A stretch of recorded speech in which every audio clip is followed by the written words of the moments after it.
चिन्तासन्तानहन्तारो यत्पादाम्बुजरेणवः स्वीयानां तान्निजाचार्यान् प्रणमामि मुहुर्मुहुः यदनुग्रहतो जन्तुः सर्वदुःखातिगो भवेत् तमहं सर्वदा वन्दे श्रीमद्वल्लभनन्दनम् अज्ञानतिमिरान्धस्य ज्ञानाञ्जनशलाकया चक्षुरुन्मीलितं येन तस्मै श्रीगुरवे नमः नमामि हृदये शेषे लीलाक्षिराब्धिशायिनं लक्ष्मीसहस्रलीलाभिः सेव्यमानं कलानिधिं चतुर्भिश्च स्त्रिभिस्तथा षड्भिर्विराजते योऽसौ पंचधाहृदये मम।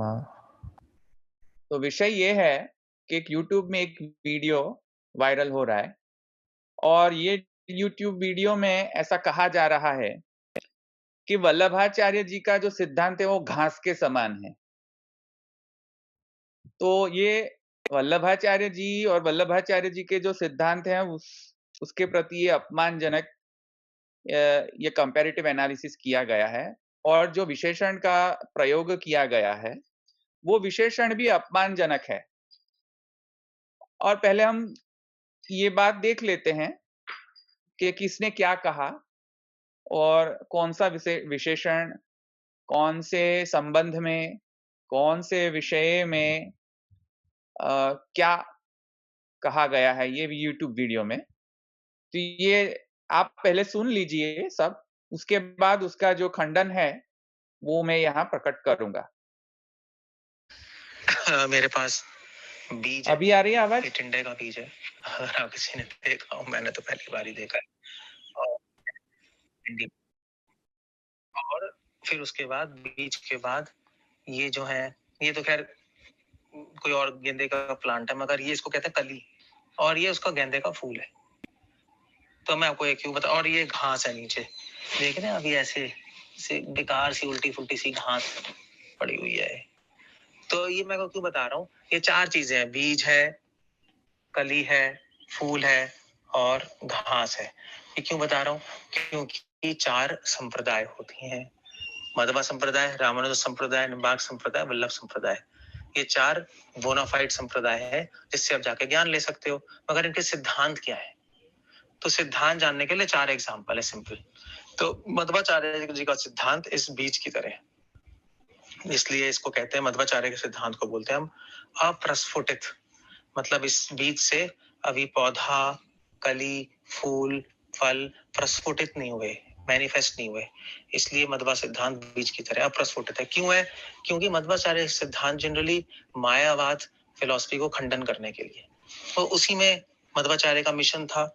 मोस्ट 99% मायावाद खंडन हमें, मगर ऐसा नहीं है कि उसके अंदर मध्वाचार्य जी ने प्रेम के बारे में नहीं बताया, रस के बारे में नहीं बताया और भक्ति का माधुर्य के बारे में चर्चा नहीं की, मगर वो बंद है, वो आपको ऐसे दिखाई नहीं देगा।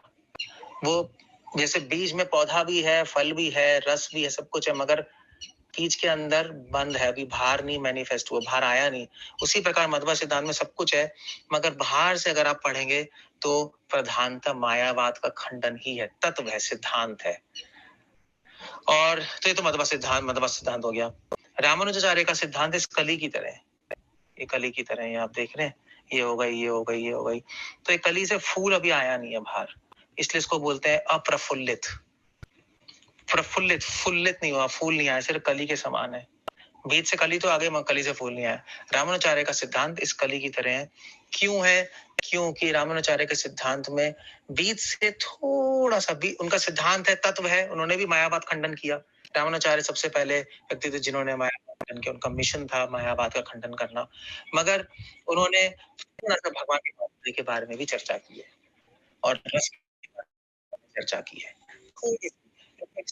तो थोड़ा सा बीज से कली आ गई है, इसलिए उनके सिद्धांत को बोलते हैं अप्रफुल्लित। उसके बाद निम्बार्काचार्य जी का सिद्धांत, निम्बार्काचार्य जी का सिद्धांत इस फूल की तरह है। उसमें सिद्धांत भी है, उसके अंदर रस भी है, उसके अंदर प्रेम की चर्चा भी है, बल्कि भगवान मगाचार्य तो स्वकीय भाव तक चले गए राधा कृष्ण के प्रेम के बारे में, फूल की तरह, मगर असंपूर्ण है। फूल है मगर फल नहीं है, फल आएगा तभी पूर्ण बनेगा, इसलिए उनका सिद्धांत असंपूर्ण है। और वल्लभाचार्य का सिद्धांत इस घास की तरह है, कुछ पता नहीं लग रहा, अस्पष्ट, स्पष्ट नहीं है। साध्य साध्य तो थोड़ा बहुत स्पष्ट है, साधन स्पष्ट नहीं है। करना क्या एग्जैक्टली, कैसे उस साध्य को प्राप्त करना है, वो इतना स्पष्ट नहीं है, इसलिए अस्पष्ट, वल्लभाचार्य का सिद्धांत अस्पष्ट कहा जाता है। सो ये 4 सिद्धांत 4 संप्रदायों के हैं।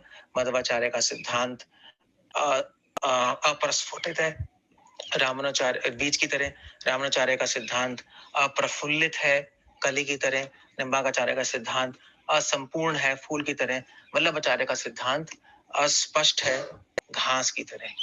ये 4 सिद्धांत है 4 संप्रदायों के, आप इन एग्जाम्पल से याद कर सकते हैं। और ये कौन कह रहा है, मैं नहीं कह रहा, मैंने फालतू में स्पेकुलेशन नहीं की है, ये भक्ति विनोद ठाकुर ने अपने आर्टिकल में इन 4 संप्रदायों के सिद्धांतों को एनालाइज किया, और ये 4 जो मैंने नाम बताए वो दिए। एग्जाम्पल से जरूर मैंने आपको समझाया है कि वो 4 सिद्धांत नामों का मतलब क्या है। हरे कृष्ण, श्रील प्रभुपाद की जय। ये क्या महाशय कह रहे हैं, ये सुनो। ये महाशय कह रहे हैं कि चतुर संप्रदाय जो है वैष्णव संप्रदाय, उसमें एक संप्रदाय जो है वो अप्रस्फुल्लित है, दूसरा संप्रदाय जो है वो अप्रफुल्लित है, तीसरा संप्रदाय जो है वो असंपूर्ण है, और चतुर्थ जो वल्लभ संप्रदाय है, वल्लभ संप्रदाय के जो इतर जो संप्रदाय का जो वर्णन हुआ उसमें मैं टीका टिप्पणी नहीं करूंगा, नहीं करना चाहता। किंतु वल्लभ संप्रदाय, क्योंकि मैं वल्लभ संप्रदाय हूं, हम सब वल्लभ संप्रदाय के लोग हैं, अनुयायी हैं, तो उसमें तो डेफिनेटली मैं टीका और टिप्पणी करूंगा कि वल्लभ संप्रदाय को घास के समान कहा गया है। क्यों? क्योंकि साधन स्पष्ट नहीं है, अस्पष्ट है, कहा गया है ये महाशय के द्वारा। साधन स्पष्ट नहीं है, और न जाने क्या क्या उनको स्पष्ट नहीं है, और ये महाशय ऐसा बोल रहे हैं कि कोई एक महाशय ने अपने लेख में लिखा है ये। अब देखिए, संप्रदाय के सिद्धांत को जानने के लिए लेख से नहीं जाना जा सकता है, कोई व्यक्ति विशेष के लेख, कि भाई एक न्यूज़लेटर में कोई आर्टिकल लिख दिया और यह आर्टिकल को अपने आप प्रमाण मान के एक यूट्यूब वीडियो बना के आप इतर संप्रदाय को ऐसे विशेषण या ऐसे टैगिंग करने लगे, तो ये अपमानजनक है, क्योंकि ये फुल्ली रिप्रेजेंट नहीं करता है संप्रदाय के सिद्धांत को। आप कोई और संप्रदाय के सिद्धांत को के बारे में भी अगर ऐसे ऐसे कहेंगे, या वल्लभ संप्रदाय के सिद्धांत के लिए कहेंगे, बात तो एक ही है। संप्रदाय के जो ग्रंथ हैं उसके अध्ययन के पश्चात ही आप ऐसे स्टेटमेंट पास कर सकते हैं, और ऐसे स्टेटमेंट करना या नहीं करना, ये संप्रदाय के जो मूलाचार्य जो के द्वारा जो निर्मित जो ग्रंथ हैं उसके अध्ययन के बाद करना चाहिए, और ऐसे स्टेटमेंट जो अपमानजनक है वो तो नहीं ही करने चाहिए, कि वल्लभाचार्य जी के सिद्धांत जो है घास के समान है, अस्पष्ट है, कुछ पता नहीं चलता है, घास जैसे यहाँ वहां आ जाता है, कोई सिस्टम होती नहीं है, वैसे ही वल्लभाचार्य जी का सिद्धांत में कोई सिस्टम नहीं है, मुझे लगता है ऐसा कहा जा रहा है।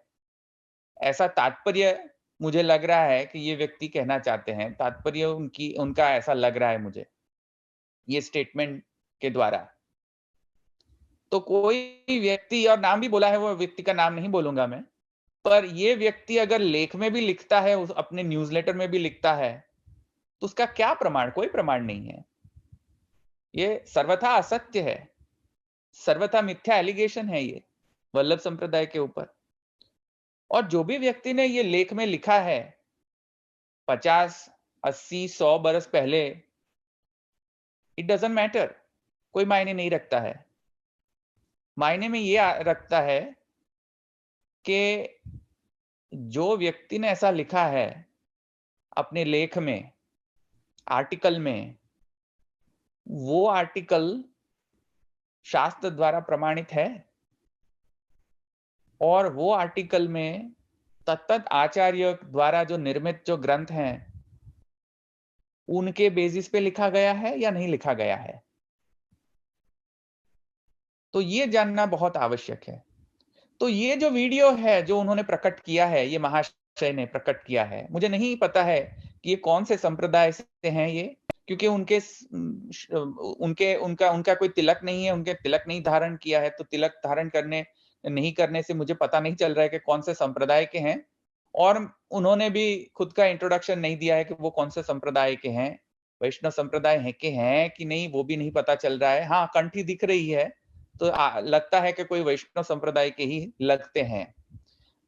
किंतु जो भी संप्रदाय से हो, वो संप्रदाय के प्रति मेरा कोई भी राग द्वेष नहीं है ये वीडियो में। ये वीडियो सिर्फ वल्लभ संप्रदाय के जो अनुयायी हैं, वो मिसगाइडेड ना हो जाएं ये व्यक्ति द्वारा और ये ऐसे वीडियो के द्वारा। तो स्वयं के जो संप्रदाय के जो अनुयायी गण हैं, उनको मार्गदर्शन मिले और वो मिसगाइड न हो जाए, इसके लिए वीडियो मैं बना रहा हूं, इसके लिए प्रेजेंटेशन करूंगा। तो प्रथम तो ये महाशय ऐसा बोल रहे हैं कि वल्लभ संप्रदाय अस्पष्ट है, घास के समान है। तो पहली बात यह है कि न्याय में दो प्रकार, वैसे तो 4 प्रकार गिनाए गए हैं वाद के, उसमें से 2 जो वाद के प्रकार हैं, उसमें एक जल्प और एक दूसरा वितंडा। जल्प प्रकार का वाद ऐसा कहा गया है कि उसमें कोई लॉजिक नहीं होता है। जो व्यक्ति वाद करने के लिए आया है, वो व्यक्ति अपने preconceived notions, preconceived prejudiced biased view लेके आता है और वो जो सिद्ध करना चाहता है वो सिद्ध करेगा, कोई भी प्रमाण के बिना, कोई तर्क के बिना, कोई लॉजिक के बिना, कोई आर्गुमेंट के बिना, वो अपनी बात पे अड़ा रहेगा। उसको जल्प बोलते हैं। उसमें कोई लॉजिक नहीं होता है, कोई तर्क नहीं होता है, कोई प्रमाण भी नहीं होता है, शास्त्रीय प्रमाण नहीं होता है। अब दूसरा एक वाद का प्रकार है वितंडा। वितंडा के प्रकार में ऐसा है कि जो प्रतिपक्ष है, सामने वाला जो पक्ष है, उसको कैसे हराया जा सकता है, उसको कैसे निरस्त किया जा सकता है, उस पे ही उसका तात्पर्य रहता है। माने के स्वयं का सिद्धांत क्या है, उसका कोई भी स्पष्टीकरण नहीं करता है। वो सिर्फ जो प्रतिपक्ष वाला जो है पक्ष, उसके निरसन में ही वो लगा रहता है। उसका स्वयं का पक्ष क्या है वो स्पष्ट नहीं करता है, तो उसको वितंडावाद कहते हैं। तो जल्प और वितंडा, ये न्याय में एक 2 प्रकार के वाद गिनाए गए हैं जो नहीं करने चाहिए। वाद का यह प्रकार ठीक नहीं है। वाद में तो पक्ष और प्रतिपक्ष अपने जो मत रखते हैं, वो मत शास्त्र अनुमोदित होने चाहिए, शास्त्रानुमोदित होने चाहिए और शास्त्रीय प्रक्रिया द्वारा उसका वाद होता है। और वाद का यहां अर्थ डिस्कशन होता है। वाद का अर्थ फाइट या ऐसा कुछ मीनिंग नहीं निकलता है। वाद का अर्थ यहां पे, वाद का अर्थ डिस्कशन होता है। तो वाद में ये जल्प और वितंडा जो है वो नहीं करने चाहिए। तो ये महाशय जल्प, लगता है मुझे कि ये महाशय जल्प या वितंडा कर रहे हैं, क्योंकि एक तो उनके वीडियो में खुद का संप्रदाय कौन सा है वो स्पष्टीकरण नहीं किया है। खुद का संप्रदाय स्पष्ट है, अस्पष्ट है, संपूर्ण है, असंपूर्ण है, प्रस्फुल्लित है, अप्रस्फुल्लित है, या प्रस्फुटित है या अप्रस्फुटित है, उसका कोई भी स्पष्टीकरण नहीं किया है उन्होंने। खुद का जो संप्रदाय है उसके सिद्धांत क्या है, फिलोसॉफिकल सिद्धांत क्या है, डिवोशनल सिद्धांत क्या है, साधन क्या है, फल क्या है, प्रमाण क्या है, प्रमेय क्या है, कोई स्पष्टीकरण नहीं किया है। मात्र क्या किया है उन्होंने? ये चतुर्विद संप्रदाय है, इसमें ये खामियां हैं, ये है, ये अस्पष्ट है, ये अप्रस्फुल्लित है, ये असंपूर्ण है, ये अस्पष्ट है। सब जगह नेगेटिविटी नेगेटिव वर्णन किया गया है सब संप्रदायों का। कोई पॉजिटिविटी ये महाशय को दिख नहीं रहा है, कोई भी संप्रदाय में। और वल्लभ संप्रदाय के विषय में तो उतने तक कहा गया उनके द्वारा कि ये अस्पष्ट है, घास के समान है, कुछ क्लियर नहीं हो रहा है, क्योंकि साधन क्या करना है, क्या नहीं करना है, कुछ क्लियर नहीं है। ये केवल मात्र जल्प वितंडा है। और जल्प वितंडा को जवाब दें या न दें, वो प्रतिपक्ष वाला जो ये महाशय को समझ तो आएगा ही नहीं। तो जल्प और वितंडा से सीखना ये है कि जो वल्लभ संप्रदाय के जो अनुयायी हैं, वो देखें कि कैसी-कैसी भ्रांत धारणाएं फैलाई जा रही हैं वल्लभ संप्रदाय के विषय में, वल्लभ श्री महाप्रभु जी के बारे में। सीखें उससे और वो सुन के स्वयं खुद के संप्रदाय के ग्रंथ पढ़ें, अध्ययन करें और गुरुवर्ग जो है वो अध्यापन करावें शिष्य वर्ग को, जिससे ऐसे जो यूट्यूब वीडियो आते हैं उससे वो भयभीत ना हो, उससे वो मिसगाइड ना हो। तो ये जल्प वितंडा का एक पॉजिटिव साइड है। सुनो पर अनुसरण मत करो जल्प वितंडा का, पर सीखो कि कैसे प्रोटेक्ट करना है अपने संप्रदाय को, कैसे बचाना है अपने संप्रदाय को। और प्रोटेक्ट ऐसे करना है कि जो मूलाचार्य की वाणी है उसका अध्ययन करके और अध्यापन करवा के और फिर सिद्धांत को समझो, जिससे ऐसे कोई भी वितंडा करने आए तो उसका जवाब हम दे सकें। इसके लिए मैं अभी प्रेजेंटेशन करूंगा। तो वल्लभ सिद्धांत जो है, वल्लभाचार्य जी के जो भी शब्द राशि मिल रहे हैं ग्रंथों में, या श्री गोपीनाथ प्रभुचरण या श्री गुसाई जी जो उनके आत्मज हैं, महाप्रभु जी के दो आत्मज जो हैं, उनके जो ग्रंथ राशि मिल रहे हैं और तत्परवर्ती जो आचार्य जी के जो ग्रंथ राशि मिल रहे हैं, उससे सिद्ध होता है कि वल्लभ सिद्धांत जो है वो सर्वशास्त्र प्रमाणित है, वो स्पष्ट है, 100% स्पष्ट है। साधन भी स्पष्ट है, प्रमेय भी स्पष्ट है, प्रमाण भी स्पष्ट है और फल भी स्पष्ट है। क्यों स्पष्ट है?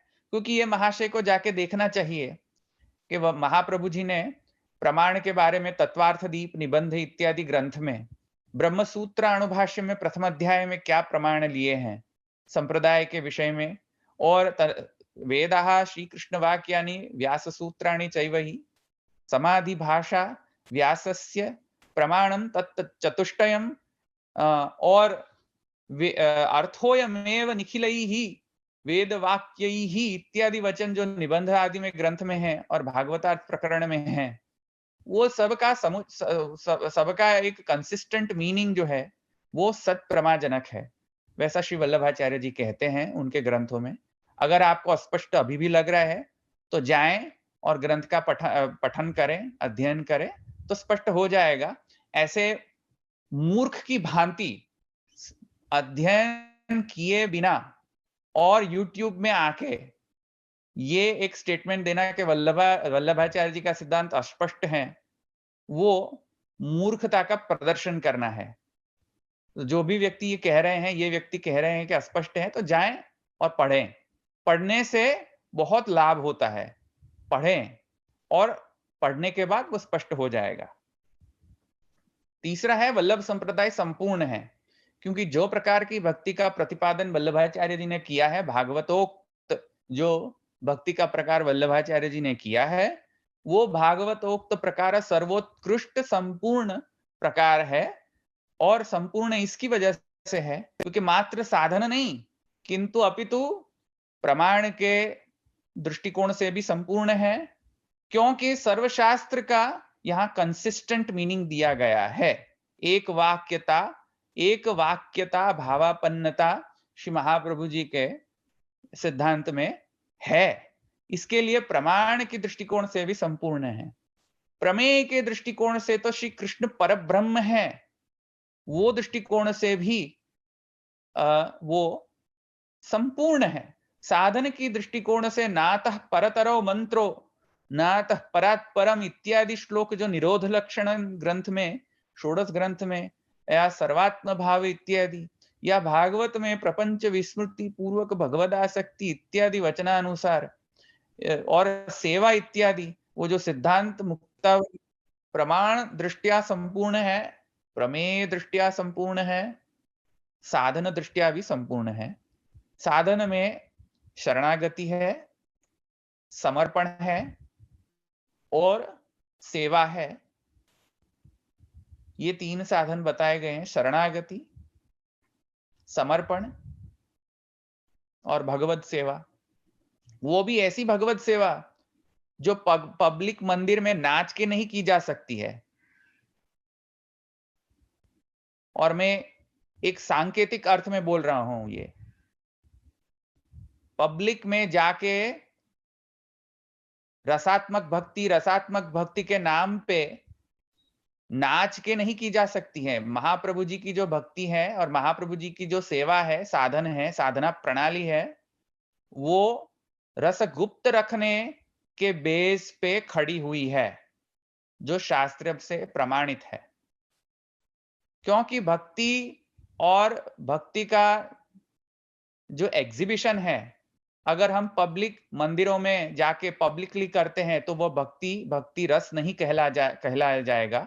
वो केवल मात्र एक पाखंड मात्र रह जाएगा।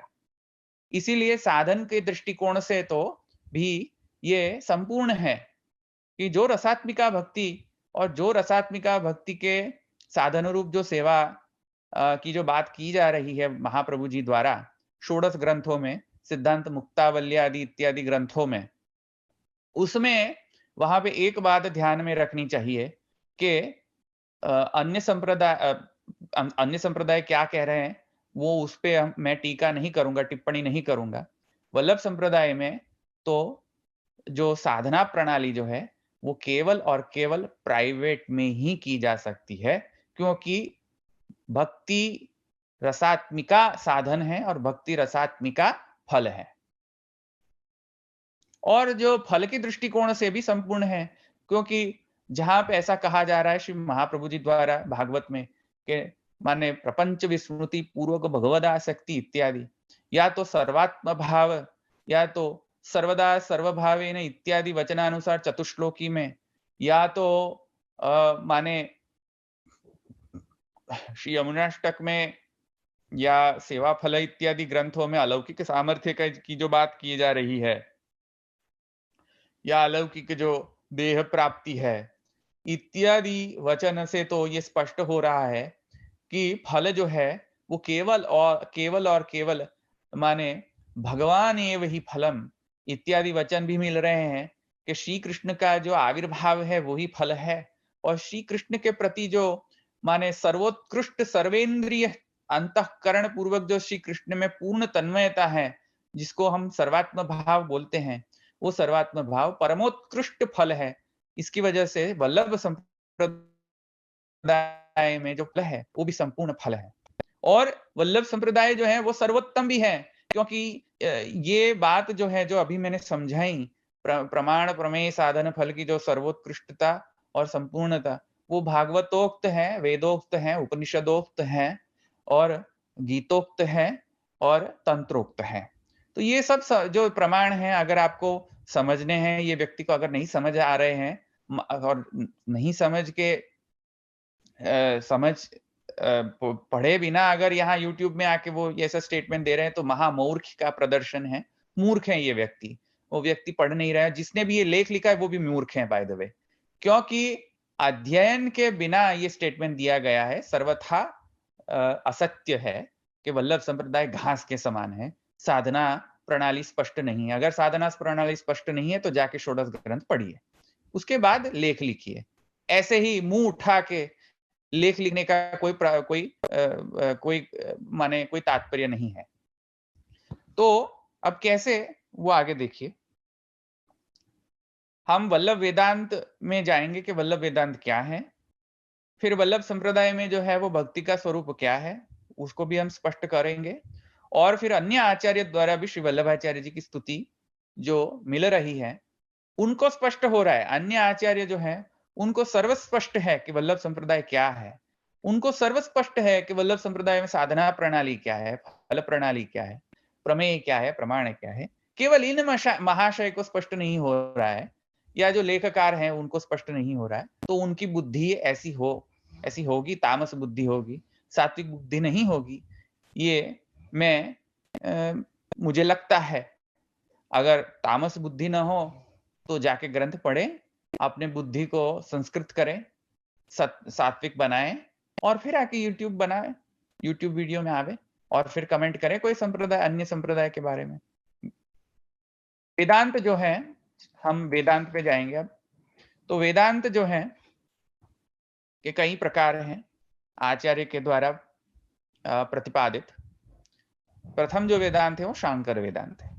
शांकर वेदांत को केवल अद्वैत भी कहा जाता है। अद्वैत सिद्धांत है और उसमें आत्यंतिक अद्वैत है। वो हम जाके आगे समझेंगे कि कैसे हैं। फिर है माध्व सिद्धांत, जो यूट्यूब वीडियो में जो महाशय ने कहा है मध्वा, वो मध्वा नहीं है। पहले तो बोलना सीखें। मध्वा संप्रदाय नहीं है, माध्व संप्रदाय बोलते हैं, क्योंकि जो आचार्य का नाम है वो श्री मध्वाचार्य है और मध्वाचार्य जी का जो संप्रदाय है वो माध्व कहा जाता है, मध्वा नहीं कहा जा सकता।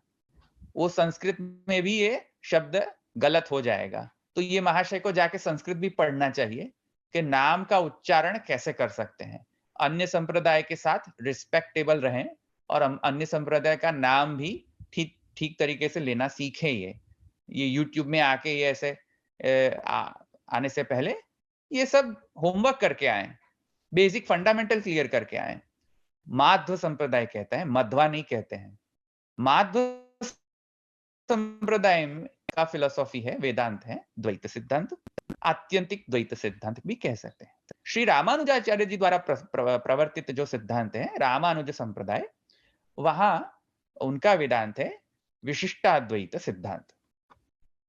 और फिर श्रीपति भगवत पादाचार्य और श्री विज्ञान भिक्षु द्वारा जो आचार्य हैं उनके द्वारा प्रवर्तित विशेषाद्वैत और अविभागाद्वैत सिद्धांत है। और भास्कर मत जो है, श्रीमद भास्कर आचार्य द्वारा प्रवर्तित जो मत है वो है द्वैताद्वैत, द्वैत और अद्वैत का समुच्चय, वह सिद्धांत को हम कहते हैं द्वैताद्वैत। और बाद में आता है वल्लभ सिद्धांत, और या तो वाल्लभ सिद्धांत भी कह सकते हैं। वाल्लभ सिद्धांत में, वाल्लभ सिद्धांत को, वाल्लभ फिलॉसफी को शुद्धाद्वैत भी कह सकते हैं, या तो ब्रह्मवाद भी कह सकते हैं, साकार ब्रह्मवाद भी कह सकते हैं, तादात्म्यवाद भी कह सकते हैं, क्योंकि महाप्रभु जी ने भी यह शब्द का प्रयोग भाष्य में भी किया है। महाप्रभु जी ने अपने सुबोधिनी ग्रंथ में उनको उस अपने वाद को ब्रह्मवाद भी कहा है। और तत्परवर्ती जो आचार्य इत्यादि जो विद्वत गण हैं उन्होंने वह सिद्धांत को फिर शुद्धाद्वैत नाम दिया। और महाप्रभु वल्लभाचार्य जो हैं उनके कई ऐसे ग्रंथों में ऐसा भी कहते हैं कि वह भेद सहिष्णु अभेदवाद में मानते हैं। तो ये अलग अलग नाम है एक ही सिद्धांत को कहने के लिए। तो अपनी फिलोसॉफिकल सिस्टम को, वल्लभाचार्य जी के फिलोसॉफिकल सिस्टम को हम शुद्धाद्वैत ब्रह्मवाद या साकार ब्रह्मवाद या तादात्म्यवाद या अभेद सहिष्णु अभेदवाद कह सकते हैं। अब जाके हम एक बार एक फंडामेंटल कॉन्सेप्ट क्लियर कर लें कि अद्वैत और द्वैत क्या है। तो अद्वैत माने अभेद, माने कोई भी नाम रूप कर्म और ब्रह्म, ब्रह्म और नाम रूप कर्म में भेद है, अभेद है, भेदाभेद है, भेद अभेद से विलक्षण है, क्या है? तो अभेद या अद्वैत एक सिनोनिमस टर्म है, समान शब्द, समानार्थी शब्द है, अद्वैत या अभेद। इंग्लिश में उसको सिंगुलैरिटी भी बोल सकते हैं। और द्वैत माने भेद, और भेद किस प्रकार का? नाम भेद, रूप भेद और कर्म भेद। ये सब भेद के प्रकार माने जाते हैं। और इंग्लिश में उसको समझना है तो multiplicities in form of names, forms and functions, ये भी कह सकते हैं। तो अद्वैत ये माने सिंगुलैरिटी और द्वैत माने मल्टीप्लिसिटी। चलिए आए अब इसमें ज्यादा हर एक वेदांत में जाके हम समझे, एक विहंगावलोकन कर लें। शांकर वेदांत, शांकर वेदांत में अद्वैत और द्वैत, जैसे मैंने यहां पे दिखाया है, शांकर वेदांत ऐसा मानता है कि ऐसा अद्वैत है जिसमें द्वैत की कोई भी पॉसिबिलिटी नहीं रहती है, और अगर द्वैत आ भी जाता है तो मात्र और मात्र माइक द्वैत है, विवर्त द्वैत है। जितना भी द्वैत दिखलाई दे रहा है, अनुभूत हो रहा है या है, वो सब प्रातिभाषिक है या व्यावहारिक है, या तो केवल केवल मिथ्या है। जो है, जो सत्य है, वो तो केवल मात्र अद्वैत ही है। जो भी द्वैत है वो सब मिथ्या है, प्रातिभाषिक है, व्यावहारिक है, रियल नहीं है, सत्य नहीं है।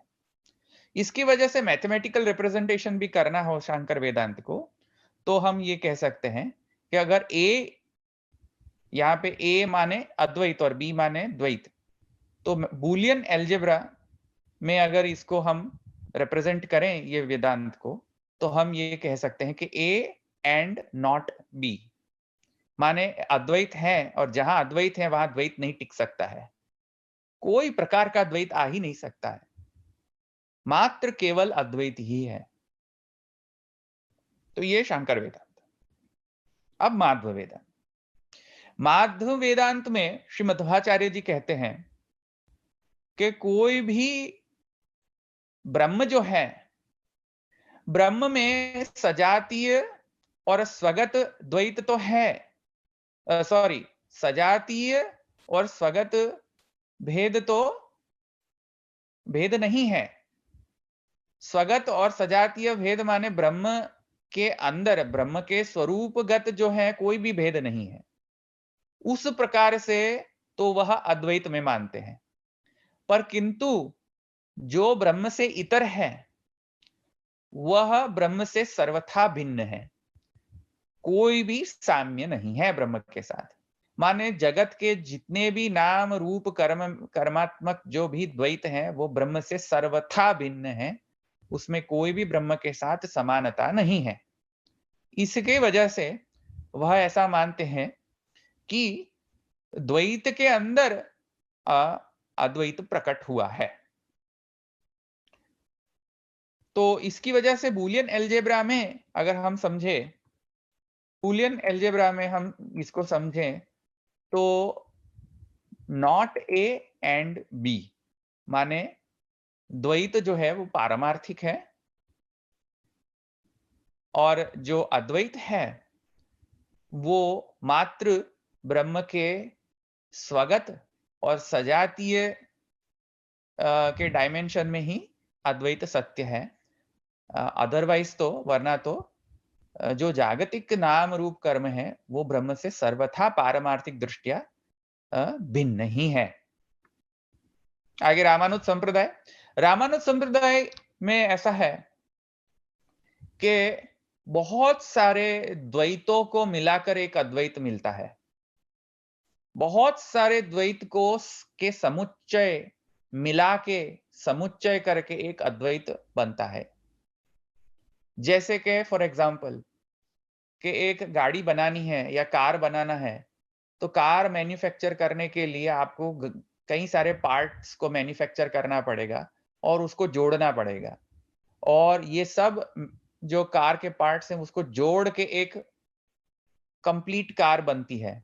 वैसे ही जो ब्रह्म है उसके अंदर एक कंपाउंडेड यूनिटी है। कंपाउंडेड यूनिटी माने कि चिद भी है, अचिद भी है, और चिद अचिद के समुच्चय से एक ब्रह्म रूपी अद्वैत सिद्ध होता है। और ब्रह्म के अंदर चिद और अचिद और ईश्वर ऐसे भेद होते हैं, और चिद एक चिद अन्य चिद से भिन्न सर्वथा भिन्न है और एक सद अन्य सद से सर्वथा भिन्न है। तो इसकी वजह से एक मैथमेटिकल अगर फॉर्मूला भी हम लिखें इसको तो थोड़ा कॉम्प्लेक्स हो जाएगा। पर यहाँ पे मैंने बूलियन अलजेब्रा और मैथमेटिकली भी उसको रिप्रेजेंट करने के लिए ऊपर उसको प्रोजेक्ट किया है कि अगर एक चिद अन्य चिद से सर्वथा भिन्न है और एक सद अन्य सद से सर्वथा भिन्न है, तो वो सब को समुच्चय करके, समअप करके उसके बाद ही एक अद्वैत सिद्ध होता है। तो यह सिद्धांत जो है, वो श्री रामानुजाचार्य जी का है, उसको हम विशिष्टाद्वैत बोलते हैं और बूलियन अलजेब्रा में उसको माध्व सिद्धांत के जैसा ही रिप्रेजेंट करना पड़ेगा, नॉट ए एंड बी। आगे श्रीपति और श्री विज्ञान भिक्षु द्वारा जो प्रवर्तित वेदांत है, उस पे जाते हैं। उनका मत ये है कि जैसे एक नदी जो है वो समुद्र में जाके मिल जाती है, तो नदी समुद्र से मिल जाती है, तो वैसे ही सारे द्वैत रूपी जो नदियां हैं वो अल्टीमेटली एक महान समुद्र रूपी जो अद्वैत है उसमें मिल जाते हैं। तो अद्वैत के अंदर द्वैत आ रहा है। तो जैसे रामानुजाचार्य जी कह रहे हैं कि द्वैत के कई सारे द्वैत को मिलाकर एक अद्वैत बन रहा है, उसके क्वाइट अपोजिट वाइस वर्सा विज्ञान भिक्षु का वेदांत है या श्रीपति का वेदांत, जहां पे द्वैत जो है वो अद्वैत में मिल जाते हैं, जैसे नदी और समुद्र। या तो ऐसा भी मान सकते हैं कि अधिष्ठान और अधिष्ठेय, आधार और आधेय का जैसा संबंध रहता है, वैसे ही द्वैत और अद्वैत का संबंध रहता है। जैसे कि आधार पे आधेय स्थित रहता है, तो जैसे समुद्र में तरंगे आती हैं, तो तरंग जो है वो द्वैत समान है, और जिस समुद्र में जो तरंगे आती हैं वो समुद्र अद्वैत समान है। तो समुद्र और समुद्र में जो तरंगे आती हैं, जल और तरंग, तो जल जो है अद्वैत है और जो तरंग है वो द्वैत है। ऐसा रिप्रेजेंटेशन किया गया है उनके वेदांत में। ज्यादा मैं नहीं जाना चाहूंगा क्योंकि वो फिर बहुत डिटेल में हो जाएगा, पर एक डायग्रामेटिक रिप्रेजेंटेशन ये हो सकता है। भास्कर वेदांत में द्वैत और अद्वैत का समुच्चय माना गया है, जैसे कि सूर्य और सूर्य प्रकाश। जैसे सूर्य और सूर्य प्रकाश में भेद भी है और सूर्य प्रकाश में अभेद भी है, क्योंकि जहां सूर्य जाएगा वहां सूर्य प्रकाश जाएगा, उस हिसाब से कारणात्मना अभेद रहता है। और सूर्य और सूर्य प्रकाश, क्योंकि सूर्य एक प्रदेश में स्थित रहता है और सूर्य प्रकाश कई प्रदेश में फैलता है, तो उस दृष्टिया कार्य दृष्टिया वो द्वैत है। तो कारण दृष्टिया अद्वैत, कार्य दृष्टिया द्वैत। मैंने आपको दृष्टांत भी दिया सूर्य और सूर्य प्रकाश, और या तो शक्तिमान। तो शक्तियां धर्म है और शक्तिमान जो है वो धर्मी है, और धर्मी में भास्कर आचार्य मानते हैं कि औपाधिक द्वैताद्वैत है। कारणात्मना अद्वैत, कार्यात्मना द्वैत। उसको रिप्रेजेंट कर सकते हैं बूलियन अलजेब्रा में ए एंड बी, माने अद्वैत भी है और द्वैत भी है। अद्वैत भी पारमार्थिक है, द्वैत भी पारमार्थिक है। अब वल्लभाचार्य जी का सिद्धांत। वल्लभाचार्य जी का सिद्धांत में अद्वैत ही द्वैत है, द्वैत ही अद्वैत है। माने जो परब्रह्म है उस परब्रह्म ने अपने इच्छा के कारण उसने अनेक विध स्वरूप धारण किए। वह परब्रह्म की जो परम काष्ठापन्न जो इच्छा है, वह इच्छा के कारण परब्रह्म ने अनेक विध नाम रूप कर्म धारण किए और द्वैत में परिणमित हुए। तो वह परब्रह्म जो है वो ही माने उपादान कारणतया और निमित्त कारणतया नाम रूप कर्म में परिणमित हुए हैं। इसकी वजह से जैसे कि सोना और गहना, तो सोना और गहना, सोना भी सच है, गहना भी सच है, और किंतु सोना जो है वो गहने का मूल कारण है, उपादान कारण है। उसके दृष्टिया सभी के सभी कार्य रूप जो है, नाम रूप कर्म, उसमें सोना अनुस्यूत ही होता है। जैसे सभी के सभी गहने में सोना तो रहता ही है, वैसे ही सभी के सभी सभी द्वैत में अद्वैत अनुस्यूत ही होता है। और जितने भी कार्य प्रकट होते हैं, जैसे कि यहां ये संदर्भ में आभरण या गहना, तो वह गहना, वह गहने का एक आकार भी होता है, वह गहने का एक धर्म भी होता है, एक सौंदर्य भी होता है। वह सौंदर्य, आकार, धर्म इत्यादि जो है वो गहने गहने का रहता है, वो भी सत्य है, वो मिथ्या नहीं है। क्यों? क्यों मिथ्या नहीं है?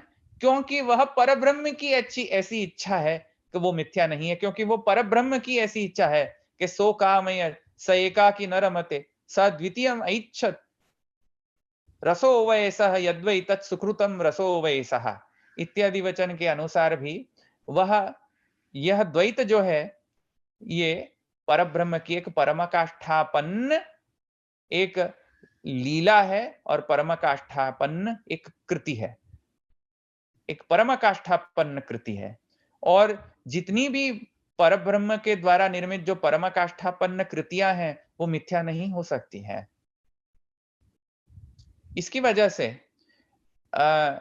ऐतदात्म्यमिदं सर्वम, यह श्रुति के अनुसार, और सो कामयत् स एकाकी न रमते स द्वितीयम ऐच्छत् इत्यादि वचनानुसार, और सर्वम खल्विदं ब्रह्म इत्यादि वचनानुसार, और सहैतावानास इत्यादि वचनानुसार यह सिद्ध होता है कि जो अद्वैत है और जो अद्वैत है उसके बीच में एक तादात्म्य का संबंध बन जाता है। तादात्म्य माने द प्रिंसिपल ऑफ आइडेंटिटी या the principle of equality. So Advaita is identical to Dvaita, यहां पे यह सिद्धांत आता है।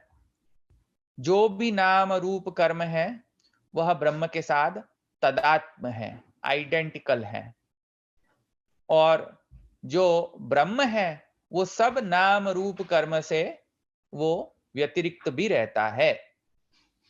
तो यह जो सिद्धांत बनता है, जैसे मैंने आपको दृष्टांत में बोला कि आभरण और सोना, तो वह दृष्टांत से समझा जा सकता है कि वल्लभाचार्य जी का सिद्धांत तादात्म्यवाद है, या तो शुद्धाद्वैत ब्रह्मवाद है, या तो साकार ब्रह्मवाद है, जहां पे अद्वैत भी है।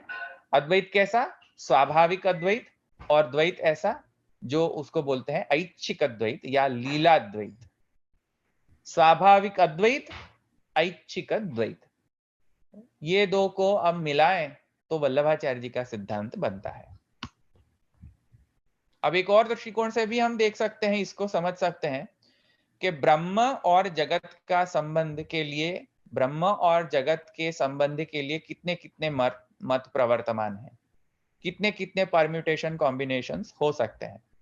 तो ब्रह्म और जगत के संबंध में बीच में आत्यंतिक अद्वैत हो सकता है, माने ब्रह्म और जगत में कोई भी भेद नहीं है, माने ब्रह्म और जगत में कोई भी भेद नहीं है, माने या तो ब्रह्म मिथ्या है या तो जगत मिथ्या है। तो जगत मिथ्या ब्रह्म मिथ्या है ऐसा तो मान नहीं सकते हैं, तो ब्रह्म सत्य है और जगत मिथ्या है, तो केवल अद्वैत में ब्रह्म सत्य जगत मिथ्या। दूसरे में दूसरा परम्यूटेशन हो सकता है कि द्वैत, माने ब्रह्म और जगत सर्वथा भिन्न है, कोई भी अद्वैत नहीं। तीसरा कॉम्बिनेशन आ सकता है द्वैताद्वैत, माने कार्यात्मना द्वैत, कारणात्मना अद्वैत। और एक चतुर्थ एक कोटि बनती है, द्वैत और अद्वैत से भी एक विलक्षण संबंध है, तादात्म्य का संबंध। वह तादात्म्य का संबंध को हम बोलते हैं द्वैताद्वैत विलक्षण तादात्म्यवाद। तो ये 4 प्रकार के परम्यूटेशन कॉम्बिनेशंस हो सकते हैं ब्रह्म और जगत के संबंध के विषय में। अब देखते हैं जगत के विषय में। जगत के विषय में भी 4 प्रकार के ऑप्शंस आ सकते हैं। जगत सत्य, सॉरी, जगत असत्य है, माने असत है, जगत है ही नहीं। एक ऑप्शन ये है। दूसरा ऑप्शन है कि नहीं नहीं है और नहीं भी, क्योंकि दिखलाई तो देता है पर किंतु नष्ट भी होता है, तो है और नहीं भी, तो सद और असद का समुच्चय। जगत सद है माने हमेशा रहता ही है, अनादि और अनंत है, और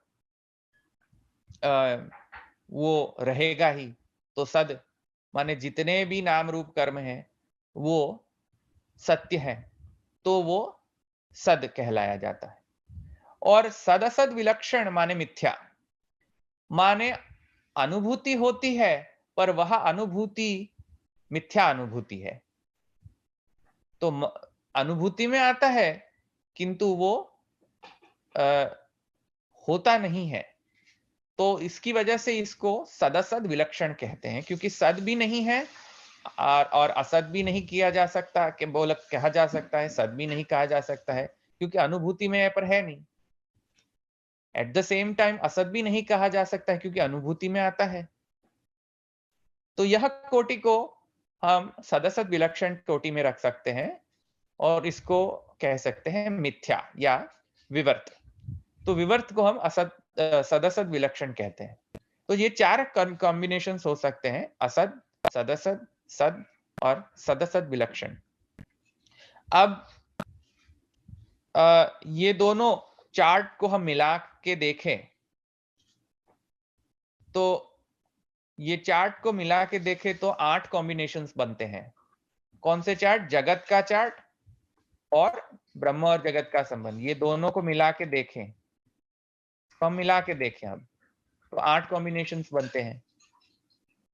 8 कॉम्बिनेशंस मिलते हैं, उसमें सदवाद और द्वैताद्वैत विलक्षणवाद श्री वल्लभाचार्य जी का सिद्धांत है, क्योंकि द्वैताद्वैत विलक्षण माने तादात्म्यवाद, और तादात्म्यवाद माने ब्रह्म और जगत के बीच में तादात्म्य का संबंध है, और जगत के बारे में महाप्रभु जी कहते हैं कि वो सद है। जो भी नाम रूप कर्म प्रकट हुआ है वो मिथ्या नहीं है, वो सद और असद का समुच्चय नहीं है, क्योंकि वह ब्रह्म ही नाम रूप कर्म में परिणमित हुआ है, इसकी वजह से वो सद है। तो इसकी वजह से द्वैताद्वैत विलक्षण तादात्म्यवाद प्लस सदवाद, उसको हम वल्लभ वेदांत कह सकते हैं। वल्लभ वेदांत के घटकवाद भी जानने चाहिए, तो ये तो मैंने मैथमेटिकल रिप्रेजेंटेशन दिया या डायग्रामेटिक रिप्रेजेंटेशन दिया, पर वल्लभ वेदांत को अगर समझना है और स्पष्ट आपकी बुद्धि में लाना है और बुद्धि को संस्कृत करना है, जिससे आप ये ना कह दे कि अस्पष्ट है ये वो, तो कृपया जाके पढ़े ग्रंथ को और वल्लभ वेदांत के घटकवाद भी समझे। माने ब्रह्मवाद है, माने सब कुछ ब्रह्मात्मक है, सर्वम खलविदम ब्रह्म है। विरुद्ध धर्माश्रयतावाद है, माने थियरी, माने ब्रह्म में जो कोई भी माने विरुद्ध लगते गुण धर्म आपको लगते हो, तो वो सब ब्रह्म धारण कर सकता है, क्योंकि अणोरणीयान महतो महीयान, विरुद्ध लगते धर्म भी ब्रह्म के ही हैं, क्योंकि ब्रह्म सर्व कर्तुम सामर्थ्यवान है। अभिन्न निमित्तोपादान कारणवाद माने कि ब्रह्म, जो जगत और ब्रह्म में जो संबंध है उसमें उपादान कारण दृष्टिया भी ब्रह्मात्मक ही है, जगत का उपादान भी ब्रह्म है और जगत का निमित्त कारण भी ब्रह्म है।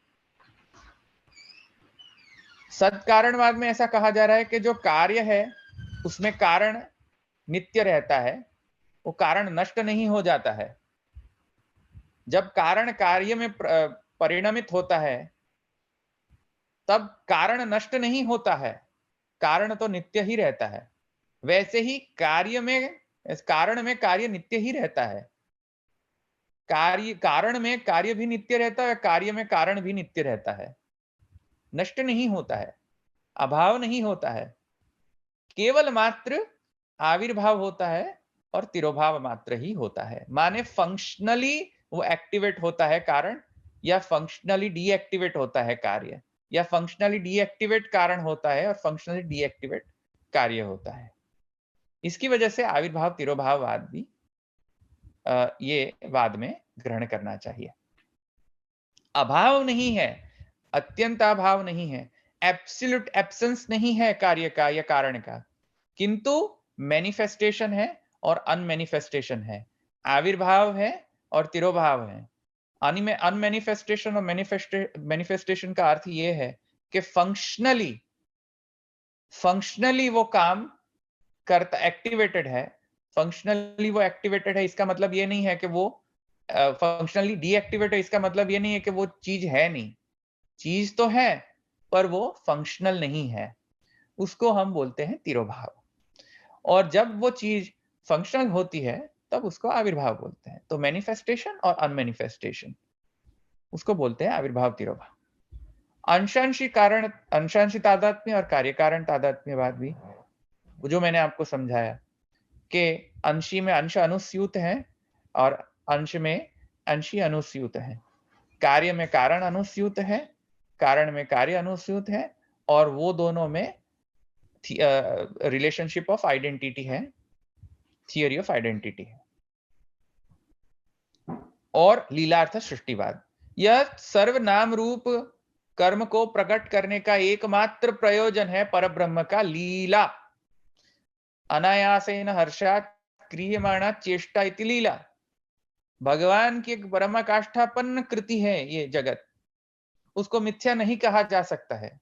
और भगवान का कोई अन्य प्रयोजन नहीं है, केवल मात्र आनंद का उच्छलन और स्व आनंद का जो भोग भगवान करना चाहते थे, वो इच्छा के कारण प्रकटित जो कृति है भगवान की, ये जो परमाकाष्ठापन्न कृति है, वही एकमात्र कारण है सृष्टि करने का एकमात्र ही प्रयोजन है ब्रह्म का, लीलार्थ सृष्टिवाद। अगर ये सब बात आप समझ जाएं तो वल्लभ वेदांत समझ जाएंगे आप, उसमें कोई अस्पष्टता नहीं रहेगी। ग्रंथ का अध्ययन करें तो अस्पष्टता नहीं आएगी। अब चलिए आगे जाके हम बात करते हैं भक्ति की। तो भक्ति की हम बात करें तो भागवत में सगुणा भक्ति और निर्गुणा भक्ति का प्रतिपादन किया गया है तृतीय स्कंध में। उसमें श्री महाप्रभु जी ने श्री भागवत में सुबोधनी भक्ति का भक्ति के दो प्रकार मुख्यतया कहे गए हैं भागवत में, सगुणा और निर्गुणा। सगुणा में क्या है कि भक्ति का जो प्रयोजन है वो परब्रह्म से कोई भी इतर वस्तु को प्राप्त करने के लिए की जाती हुई भक्ति को कहा जाता है सगुण भक्ति। माने दृष्टांत में मुक्ति के लिए की जाती भक्ति, या भगवान से इतर कोई वस्तु को प्राप्त करने के लिए की जाती भक्ति, या कोई लौकिक वस्तु को प्राप्त करने के लिए की जाती भक्ति, या मोक्ष प्राप्त करने के लिए की जाती भक्ति, वह सब भक्ति सगुणा भक्ति के अंतर्गत आती है। और निर्गुणा भक्ति जो है उसमें केवल और केवल एकमात्र प्रयोजन है निर्हेतुक निरुपाधिक, कोई भी प्रयोजन रहित, कोई भी अन्य प्रयोजन रहित, केवल भगवान के स्नेह के कारण ही जनित जो भक्ति है, शुद्ध प्रेम के द्वारा जनित जो भक्ति है, उसको निर्गुण और निर्गुणा भक्ति कहा जा सकता है। और वही पुष्टि भक्ति है। पुष्टि भक्ति और निर्गुणा भक्ति एक ही है। पुष्टि भक्ति में भी विहिता और अविहिता दो प्रकार की हो सकती है। उसमें पुष्टि भक्ति में साधन दृष्टिया जो है वो विहिता भक्ति का प्रतिपादन श्री महाप्रभु जी ने साधन दृष्टिया किया है। उसमें पुष्टि भक्ति का स्वरूप है महात्म्य ज्ञान पूर्वक सुदृढ़ सर्वतोधिक स्नेह, और उसका जो कार्य लक्षण है वह है कि जो भक्त है वो भगवान में पूर्ण आसक्त हो जाता है और भगवान भी भक्त में पूर्ण आसक्त हो जाते हैं। भगवान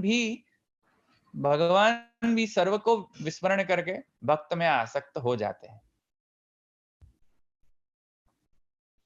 अब जाके आगे जाते हैं भक्ति रस, क्योंकि एक ये महाशय ने ऐसा बोला था कि अस्पष्ट है, रसात्मक नहीं है, साधन क्या है स्पष्ट नहीं है, वगैरह वगैरह। तो महाप्रभु जी के सुबोनी को जाके पढ़े, ब्रह्मसूत्र अनुभाष्यम को जाके पढ़े, षोडश ग्रंथ पढ़े, तब जाके पता चलेगा कि पुष्टि भक्ति एक ऐसे रसात्मिका है।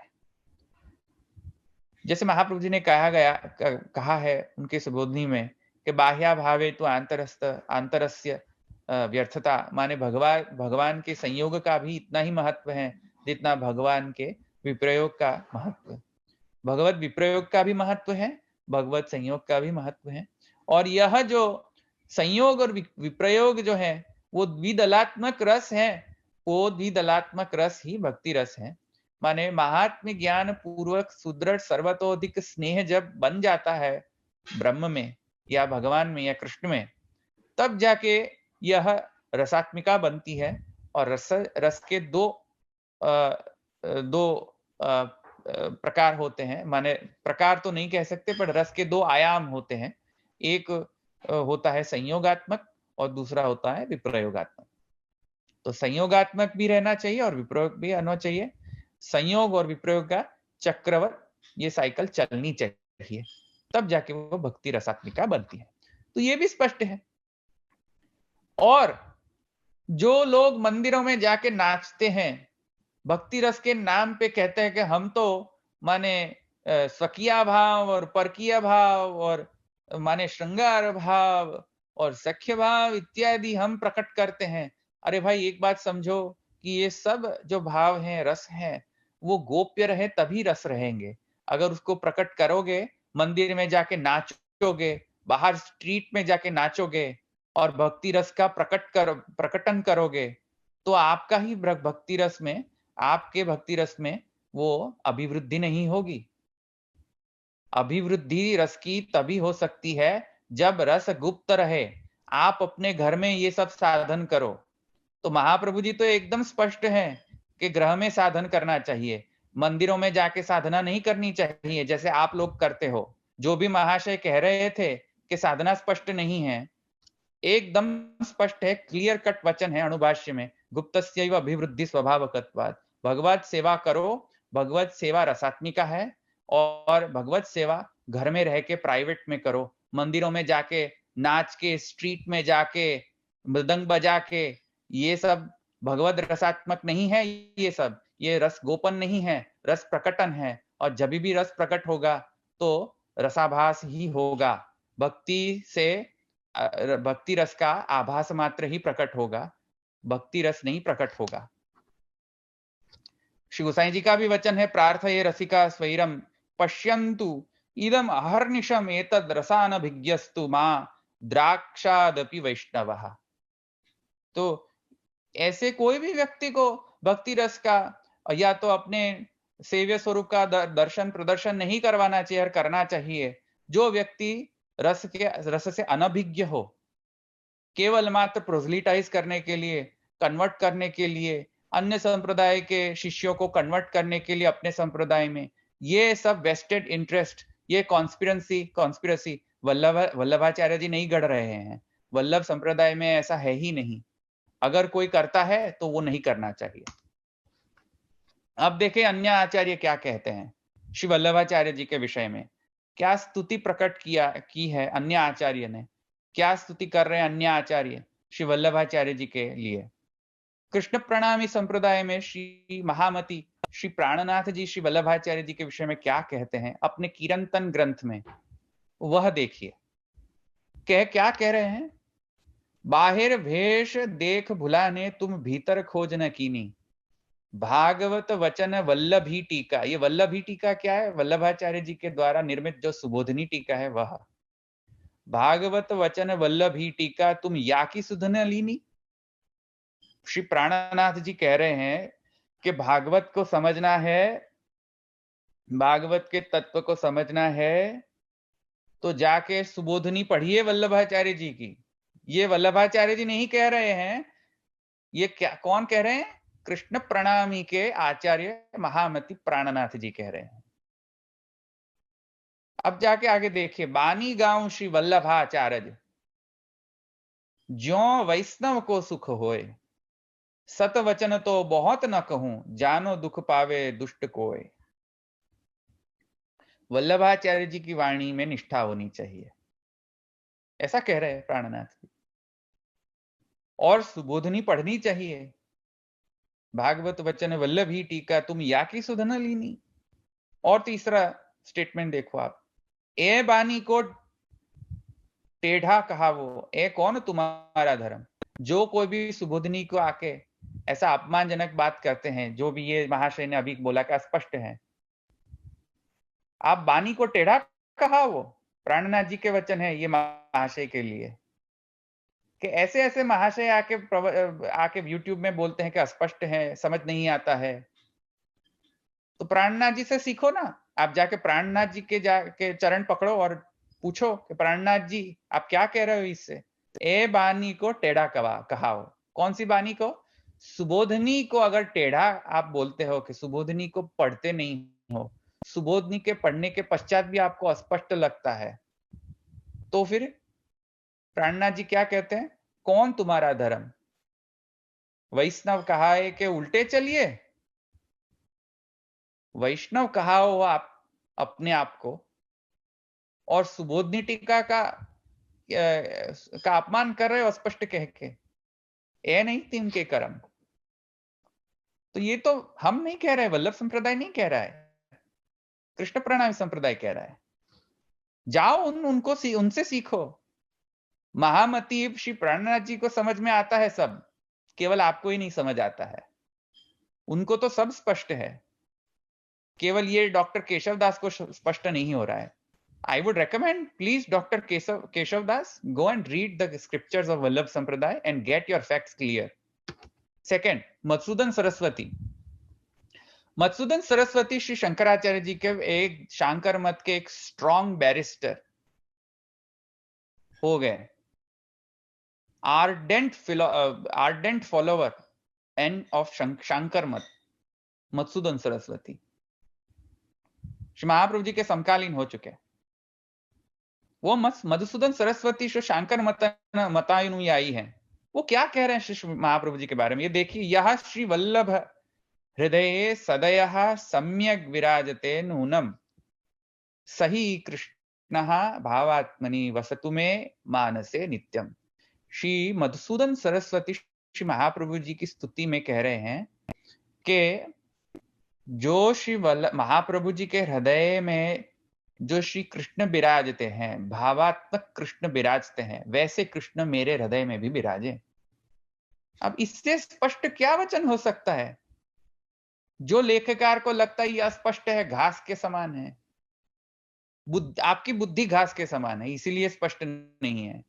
मधुसूदन सरस्वती को एकदम स्पष्ट है महाप्रभु जी का सिद्धांत। स्वामीनारायण संप्रदाय, श्री सहजानंद स्वामी को स्पष्ट है महाप्रभु जी का सिद्धांत। श्री सहजानंद स्वामी को स्पष्ट है कि महाप्रभु जी के साधना प्रणाली क्या है, उत्सव प्रणाली क्या है, सेवा प्रणाली क्या है। श्री सहजानंद स्वामी को साधन स्पष्ट है वल्लभ संप्रदाय के, ये आपको ही स्पष्ट नहीं है doctor Keshav Das. You don't understand, इसीलिए आपको घासवत लगता है, और आपने जिसके नाम को कोटेशन किया है उनको भी नहीं समझ आया है, इसलिए वो है स्पष्ट कह रहे हैं। पर सहजानंद स्वामी को स्पष्ट है। सहजानंद स्वामी कह रहे हैं अपने शिक्षा पत्र में, अपने वचन में, सर्व वैष्णवराज श्री वल्लभाचार्य नंदनः श्री विठ्ठलेशः कृतवान यम व्रतोत्सव निर्णयम। अब ये व्रतोत्सव निर्णय इत्यादि उसकी टीका में, दीपिका ग्रंथ में, सर्वेशाम वैष्णवानाम राजा इति सर्व वैष्णव राजा, उनके ही टीकाकार कह रहे हैं कि सर्व वैष्णव में राजा श्री वल्लभाचार्य हैं। और जब कोई किसी को राजा कहता है तो अस्पष्ट होता है, इसीलिए राजा कह देता है। स्पष्ट हुआ होगा तभी तो राजा कहा गया होगा। तो सिद्धांत स्पष्ट है, साधना स्पष्ट है।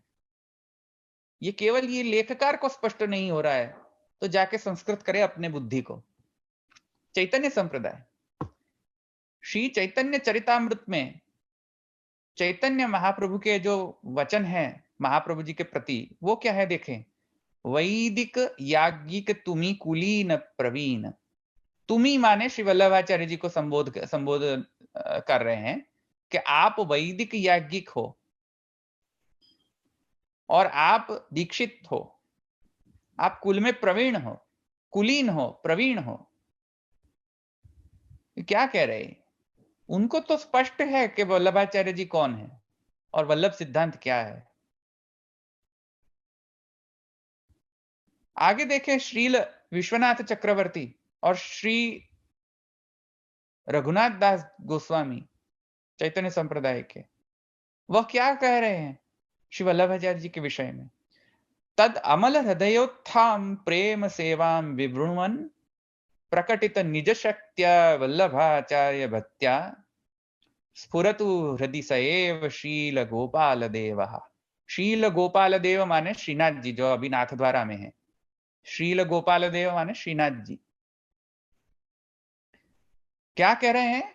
श्री वल्लभाचार्य जो है वो शील गोपाल देव की निज शक्ति है, प्रकटित निज शक्त्या, निज शक्ति है वल्लभाचार्य। श्रीनाथ जी की निज शक्ति है वल्लभाचार्य। अब इससे स्पष्ट वचन क्या हो सकता है वल्लभ संप्रदाय के विषय में? और ये लेखक महाशय को समझ नहीं आता है। जाएं और अपने खुद के ग्रंथ पढ़ें पहले, और जाएं और वल्लभाचार्य जी के ग्रंथ पढ़ें, तब जाके आपको स्पष्ट होगा। आपको स्पष्ट नहीं हो रहा इसका मतलब ये नहीं कि घास हो गया वो। वैसे मैं भी आपको कह सकता हूं कि मुझे स्पष्ट नहीं है कि अचिंत्य भेदाभेद क्या है, अचिंत्य शब्द का अर्थ क्या है। आपके मूलाचार्य ने कहा है कोई अचिंत्य भेदाभेद शब्द का प्रयोग किया है आपके मूलाचार्य ने आपके संप्रदाय में? मुझे नहीं पता आपका कौन संप्रदाय है। तिलक तो किया नहीं है तो ये महाशय का संप्रदाय ज्ञात नहीं हो पाता है। पर किंतु मैं भी प्रश्न पूछ सकता हूं कि मुझे ज्ञात नहीं है कि अचिंत्य भेदाभेद क्या है, कहां है उसकी डेफिनेशन, कहां है मूलाचार्य वाणी कि जो स्पष्ट करें कि अचिंत्य भेदाभेद क्या है और अचिंत्य शब्द का अर्थ क्या है। अचिंत्य माने शक्तियां अचिंत्य हैं, तो शक्तियां तो अचिंत्य सभी के सभी आचार्य मानते हैं कि सभी ब्रह्म की सभी शक्तियां अचिंत्य हैं, ब्रह्म भी अचिंत्य हैं। तो उसमें नवीन क्या है अचिंत्य भेदाभेद में? और अचिंत्य भेदाभेद औपाधिक भेदाभेद से अलग कैसे है? या तो जो कोई भी मैंने अभी मैथमेटिकल रिप्रेजेंटेशन दिए वेदांत के, उससे भिन्न कैसे है? ये 8 कॉम्बिनेशन परम्यूटेशन कॉम्बिनेशन है, उसमें से अचिंत्य भेदाभेद कहां है? कृपया करके बताएं। अब मुझे नहीं समझ आ रहा है, तो क्योंकि मुझे नहीं समझ आ रहा है इसलिए मैं YouTube में जाके एक स्टेटमेंट दे दूंगा कि यह संप्रदाय जो है वो घास के समान है। नहीं, मैं तो नहीं कहूंगा, मैं जाके पढ़ूंगा कि अचिंत्य भेदाभेद क्या है और कृपया समझावें अचिंत्य भेदाभेद क्या है, कहां है प्रमाण, शब्द प्रमाण दिखावे। तो मैं भी बोल सकता हूं कि अचिंत्य भेदाभेद मुझे नहीं स्पष्ट हो रहा है, इसके लिए अस्पष्ट है। इसका अर्थ ये तो नहीं है कि पूरा संप्रदाय अस्पष्ट हो जाता है। भाई आपके बुद्धि में नहीं स्पष्ट हो रहा है तो आप जाके उसको संस्कार करिए अपनी बुद्धि को। तो वल्लभ सिद्धांत जो है इसकी वजह से, और वल्लभ सिद्धांत को समझने के लिए तत्वार्थदीप निबंध समझिए, उसमें फिलोसॉफिकल एस्पेक्ट्स हैं, डिवोशनल एस्पेक्ट्स पे हैं, साधन एस्पेक्ट्स हैं, प्रमेय एस्पेक्ट हैं, प्रमाण एस्पेक्ट्स हैं, फल एस्पेक्ट्स हैं। उसको समझने के लिए तत्वार्थदीप निबंध समझे, भाष्य समझे, उसमें प्रमाण प्रमेय साधन फल के एस्पेक्ट्स हैं। भागवत की टीका जो सुबोधनी और सुबोधनी टीका है उसको जाके पढ़े तो भक्ति की रसात्मिका कैसे है वो समझ आएगी, फिलोसॉफिकल एस्पेक्ट समझ में आएंगे, डिवोशनल एस्पेक्ट समझ में आएंगे, प्रकरण ग्रंथ समझे, षोडश ग्रंथ समझें, ये सब समझे पढ़ें तो महाप्रभु जी के पुष्टि भक्ति में जो साधना है वो कैसे काम करती है वो स्पष्ट हो जाएगा आपको। पत्रावलंबन ग्रंथ समझें, ये सब ग्रंथ समझें, पढ़ें, समझें तो स्पष्ट हो जाएगा। इसकी वजह से वल्लभ सिद्धांत जो है वो सर्वशास्त्र प्रमाणित हैं, स्पष्ट हैं, संपूर्ण हैं और सर्वोत्तम भी हैं। तो ये वक्तव्य मैं ठाकुर जी के चरण को समर्पित करता हूँ और आशा है कि ये जो महाशय हैं उनको समझ में आया होगा और आशा है कि जो संप्रदाय के जो अनुयायी गण हैं उसको भी समझ में आया। अस्तु।